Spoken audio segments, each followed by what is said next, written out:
Hello, and welcome to the Coach Therapy Podcast. I'm Coach Q, and I am so excited that you decided to tune in today. We're going to take a journey through vulnerability so that we can reach clarity, healing, growth, and success. You're going to learn some things about you, you'll learn some things about me, but most importantly, you will receive tools every episode that will help you to become better every single day. Enjoy Coach Therapy.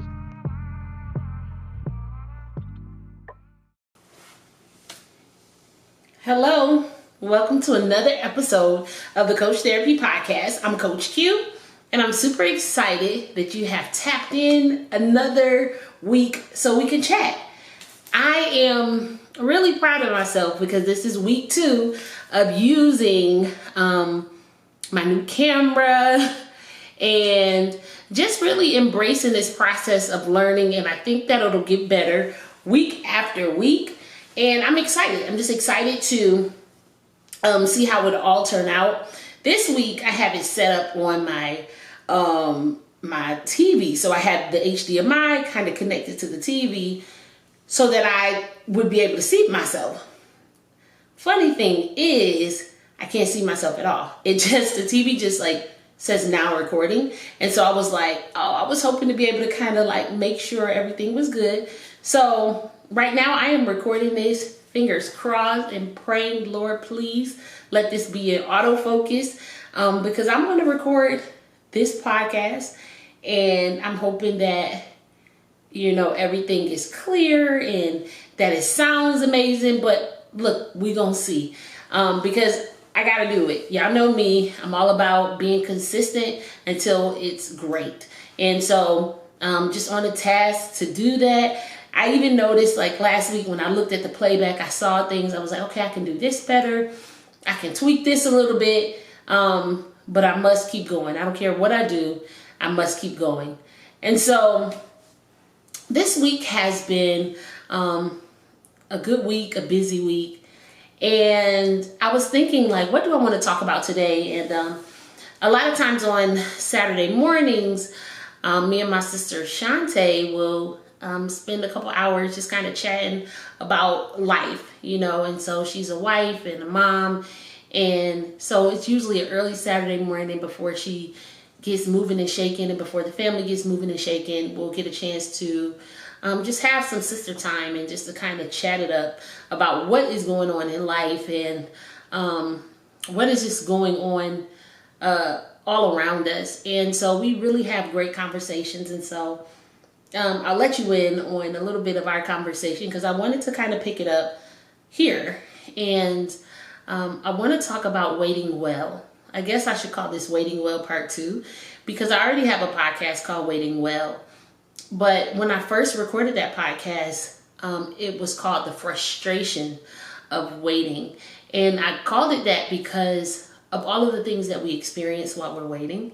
And my friend Step commented on the video and said, Waiting Well, and that set with me, and I changed the name of the podcast to Waiting Well.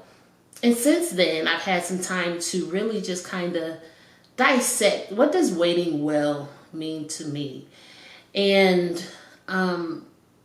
because when I think about waiting can be so difficult. It can be tough to kind of just kind of hold on and to stay positive and to stay optimistic. At least for me, there's been some things in my life that I have been waiting on for honestly quite some time. And I'm like, okay, Lord, when is this going to happen? When is this going to take off for your girl? When is that thing that I've been praying for? When is that coming? And so sometimes when we're in the thick of the wait, we can just get so frustrated. And I know for me, a lot of times when I get to a point of just being sick of waiting, I get quiet. I get isolated, and I stay up here in my head.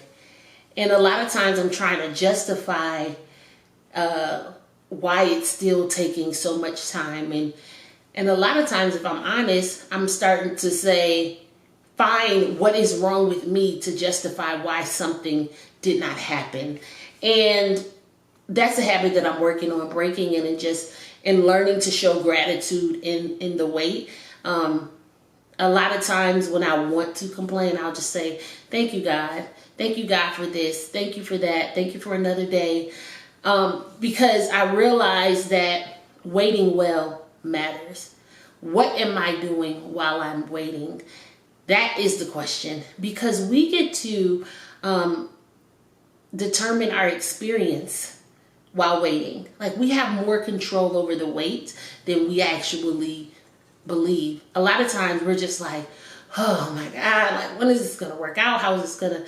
But the wait is really, it can be occupied with a bunch of good things, right?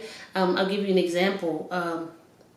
Waiting for my husband, right? That's a real life like situation for me, because I am a woman that I'm just not going to accept anything. I am not going to settle, if you will, because just all in the name of I want a husband. No. When you understand the value that comes along with who you are, then you also have to wait until you can find someone that complements your value. And so I'm in a space where it's like I have to wait well. And waiting well for me means not just, dating people just because I can, or not entertaining things that I know aren't going anywhere. But waiting well is taking care of myself in the process, loving me in the process, and finding joy in my life and still doing all of the things that I want to do while I am waiting. And so that is one of those things of waiting well. I think we all can ask ourselves, what is my position and attitude during the wait, right? How do I show up when I'm waiting? Do I show up like I'm expecting it to happen, or do I show up like I got an attitude because I'm sick of waiting? And depending on what day you catch me on, I might have an attitude. But honestly, depending on the day, I think that determines how we show up. Sometimes we're just overweighting. Have you ever been just like so completely exhausted and just like, okay, I can't do this. I can't do it. I'm tired. I'm sick of it. And you just ready to kind of, throw in the towel. And then the way you show up is affected and is impacted.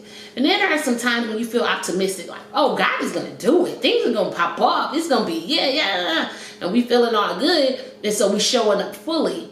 But I'm trying to teach myself and program myself to just show up well.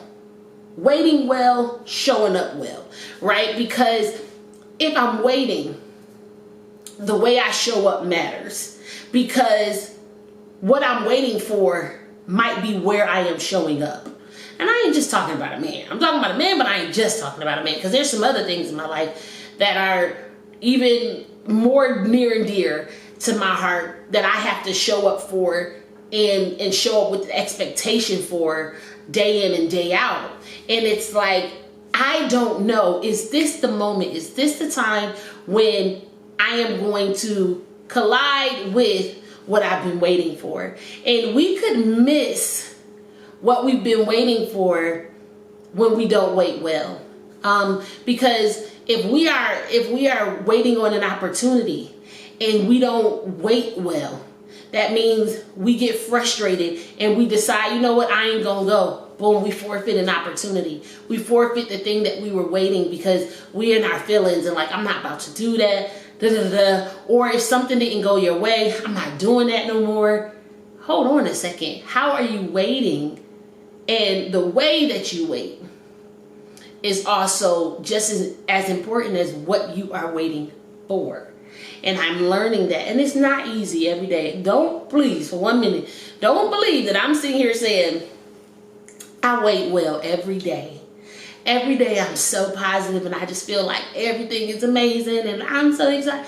It don't always feel like that. Some days I'm like, okay, what is going on? Some days I'm like, Lord, like I'm working really diligently. I'm being consistent with all that I'm doing and I'm trying to grow my business. Like, what is happening?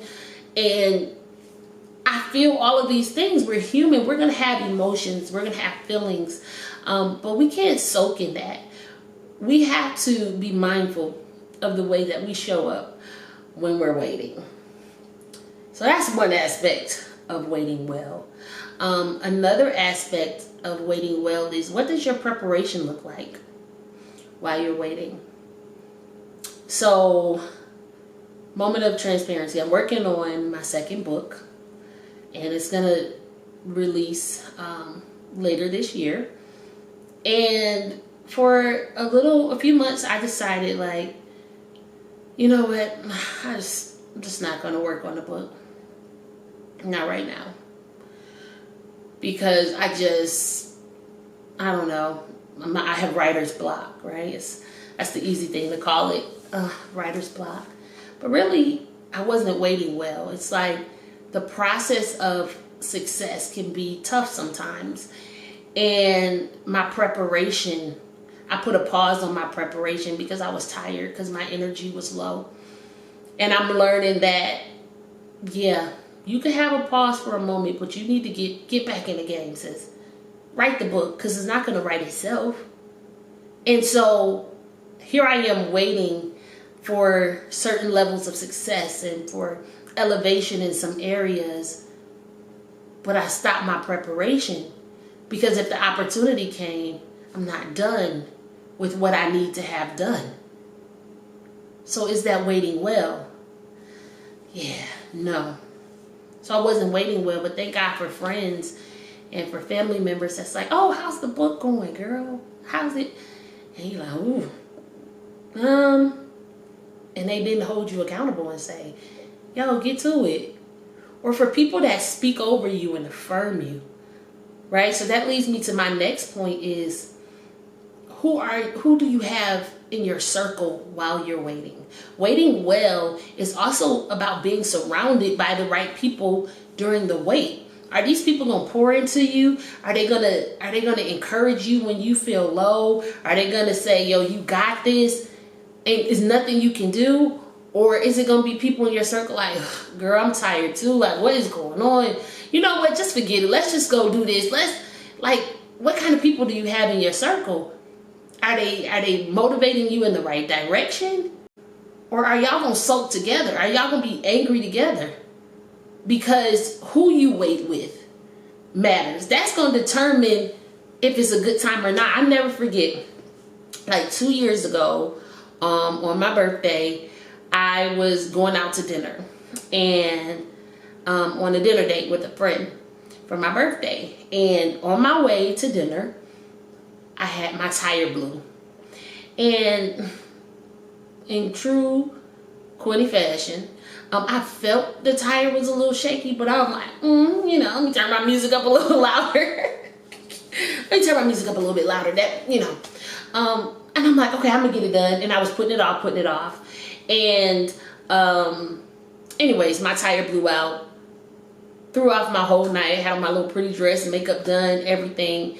And here I am sitting on the side of 75 waiting on a tow because my tire went out, and my car doesn't have a spare because I have run flat tires. And so yeah, you can run on it for 50 miles, but the tire like blew. So it wasn't just a flat tire. You only can run on a flat tire for 50 miles on a run flat. Tire was like tore up. And so here I am on 75, and I was going to be meeting my friend at dinner. And so I had to call the tow. It was a Saturday night, so in Atlanta, it's just busy. And so I asked him to just come wait with me. And so he met me on the side of the highway, and I put my my hazards on, and I waited there, and I got in the car with him, and we got in the car together. And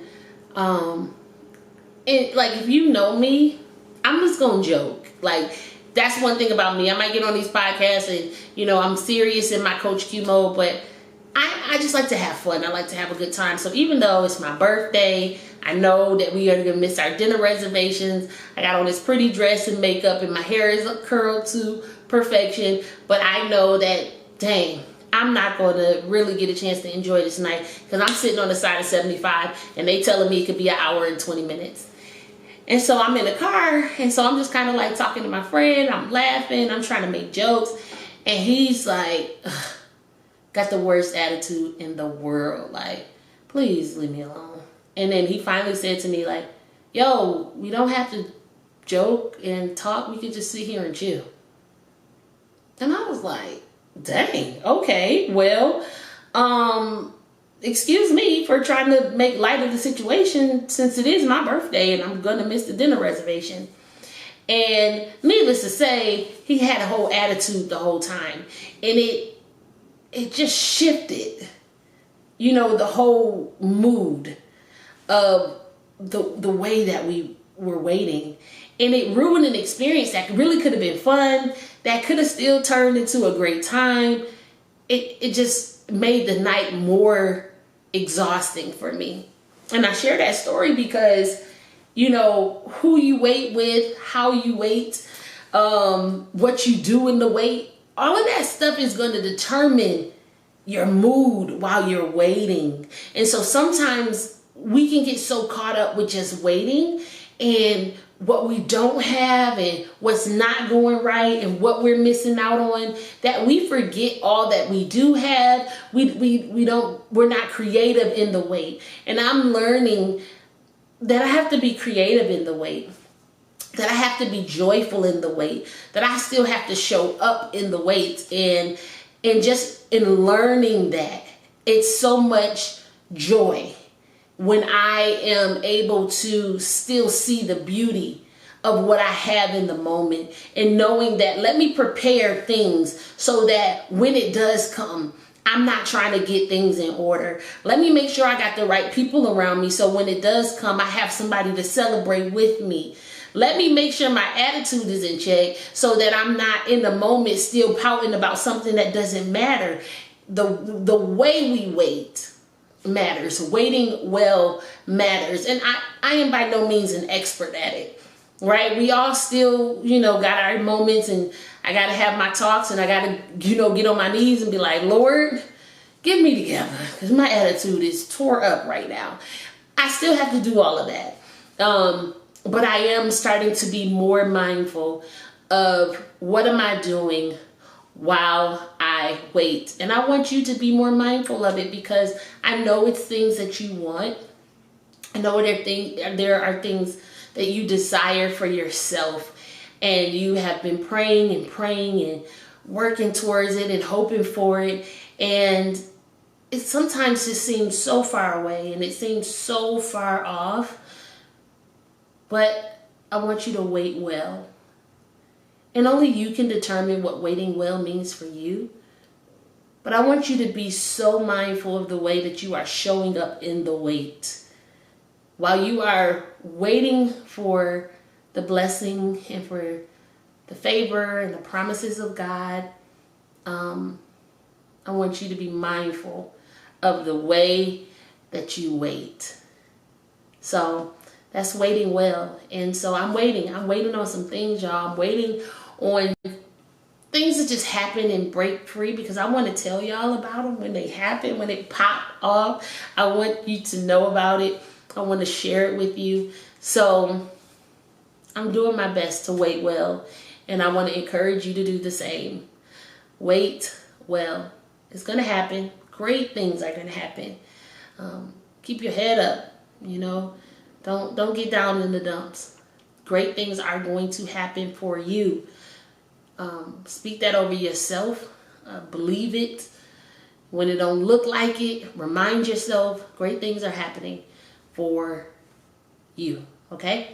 So I'm going to leave y'all there, waiting well. Thank you for joining another episode of the Coach Therapy Podcast. I believe this is episode number 25, baby. We are on a roll. And we're on a roll with our new camera. I didn't hook up the sound thing today.